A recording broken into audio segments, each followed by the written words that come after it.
This one is partially assembled from an electronic point of view, but the key thing to start off with is a piece of channel. You've put the blue things in the ends, glued them in. We're going to wedge this front piece with the switches in that we did earlier in here, so it goes in. It's a slightly loose fit, and what we do, we have these little wedges which go in behind that just push it forwards. So if I just put one in there, there, and get this end absolutely level with the end of the we put one in the middle here.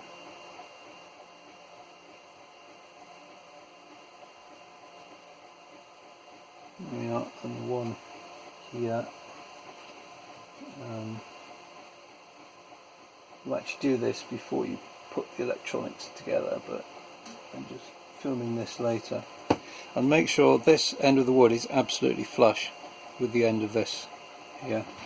And then all three of the aluminium channels are unmodified, you see here, except for this one, which has had one of these vertical pieces that would have gone along here removed, and that goes there like that. And you see, oops, see there, if it was still there it would foul the switches at the top, and your palm of your hand would have to be higher up relative to the keys. So there is a reason for this, and the whole thing's held together by the end caps. So here's one of the end caps. You see these pieces here and here, they go in here and here. So you jiggle it all together. Hang on. Oops. There you go. Right, you can see how it's held together. So what I would do is put these two screws in, and the same this end, and build the thing up from the front backwards. Okay.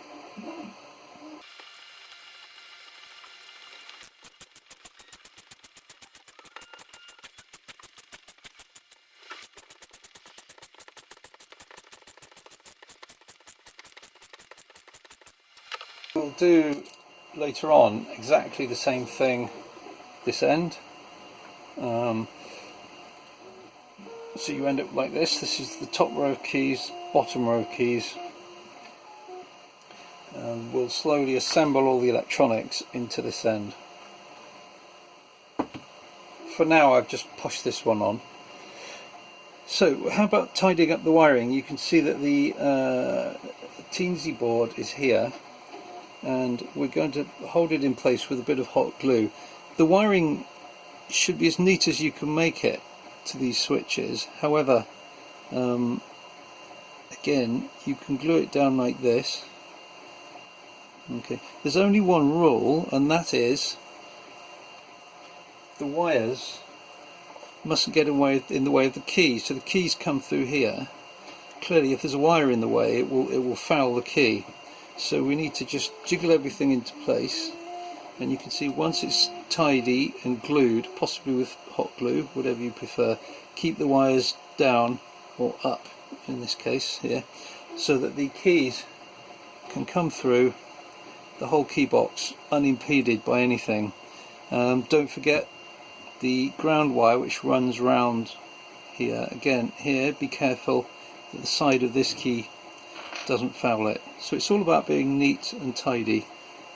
Okay, just take your time and get the wires just the right length and no longer. So the next thing is, these are the wires for the motor and the potentiometer and a couple of the buttons. So the next thing is to slide the screen in. Be careful, the glass in front of the screen is very fragile, and you see it actually goes into this slot on the end. There we are. And for now I wouldn't actually glue it in. You need to test that it's all working before you finally glue everything in. Now then, there are two versions of the DigiGurdy. One which just has the key box and a panel on the end here, like that. And then you can take this off and replace it with the crank module, which you can see goes on with the 4 screws just like before on the end here, and has the crank system in it. So for the first part of this video I'm going to show you the simpler build, which is the one that's just for the key box for playing melodies. So for that I only need one of these cables, a ground and a wire to pins 38 and 39 on the Teensy board. These wires to the potentiometer and the motor dynamo assembly I'm going to just wrap up neatly and tuck away, and I'll use those in the next part of the video later on where I show you the crank module.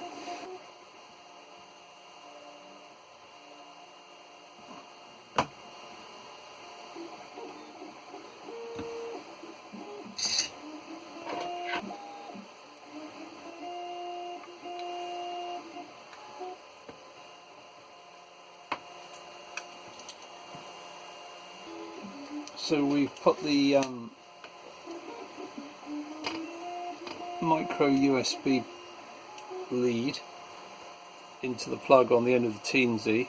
We put a 90-degree bend in the wire as close to the plug as you can, there, and then we've wired up our switch. The wire goes through this groove here and out from the front of the machine, so carefully putting the wires in.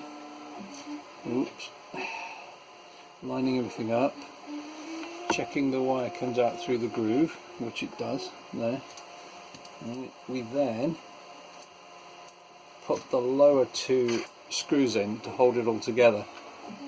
Okay, so we've brought the cable out through the groove. I've put a cable tie around it just in there, I don't know if you can see, which just de-stresses it should someone pull it. You don't want all that force being applied to the Teensy. We've got our button here. We're going to have our front, the 2 wires coming out here will be soldered to our game system button, which will go on the front, and we're going to put these 2 screws in, just hold it all together now. And then we'll do a first test to check it works electronically before we put the back on and then put the keys in.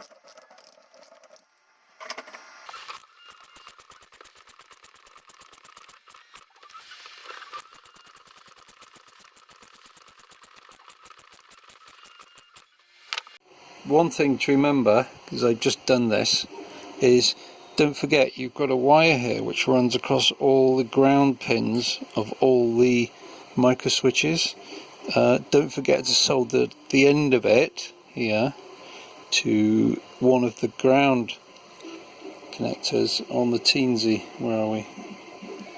Here.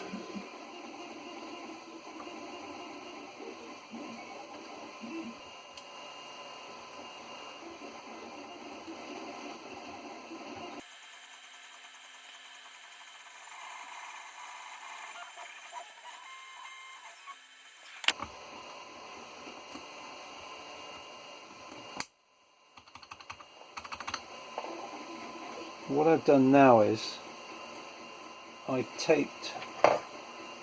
put little bits of tape here to hold the wiring looms each side back away from the channels for the keys, and I'm going to use a little bit of hot glue to just glue them down to this surface and just back here, being very careful not to let any glue go into these holes.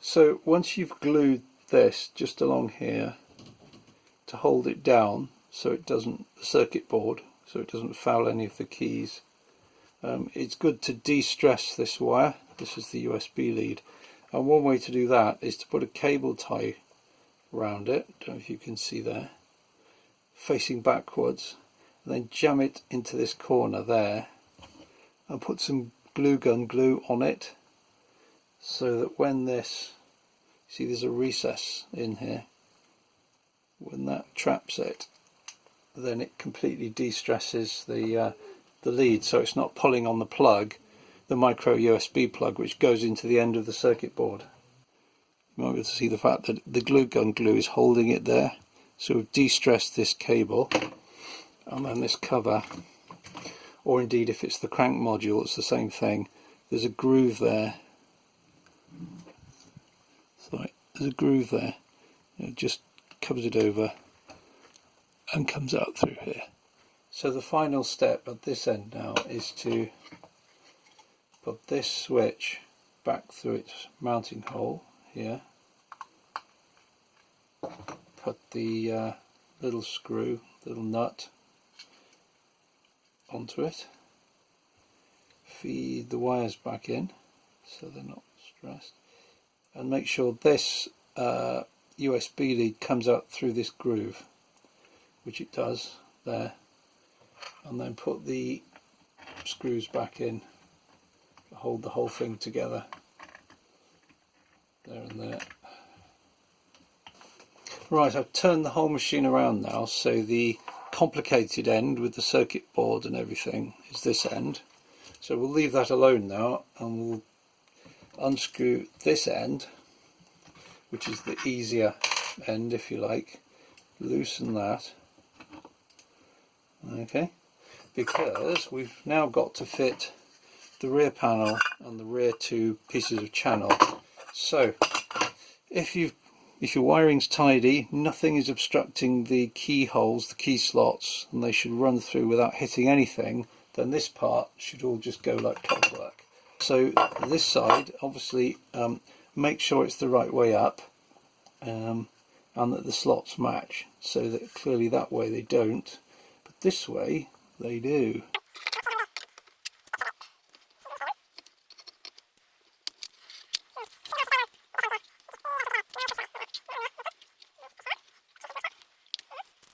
See how, can you see that?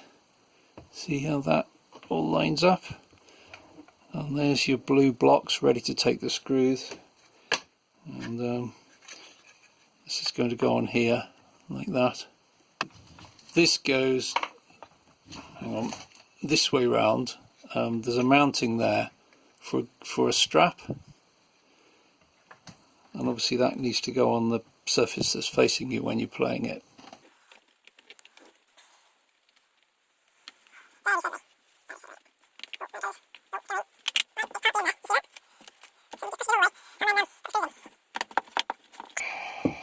Right, so we'll just have it this way round.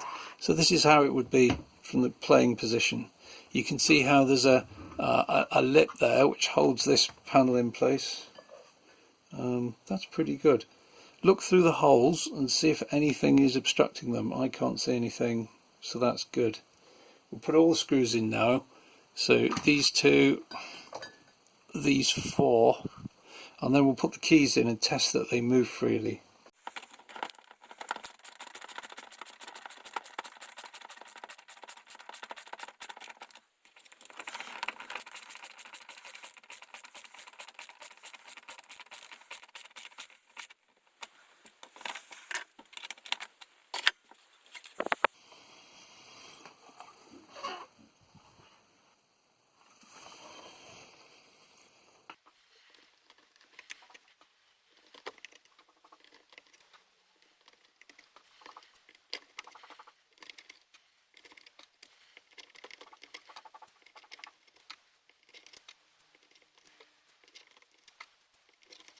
With the keys, they should fit pretty much without any filing at all, except, I'll just show you this one. When it's printed, the first layer is a little bit thicker than the rest, so you get a little edge along here, so it is worth just filing it like that side, on this side. Geez, the upper keys are numbered 24, 23, 22, they're numbered here. The lower keys are numbered underneath.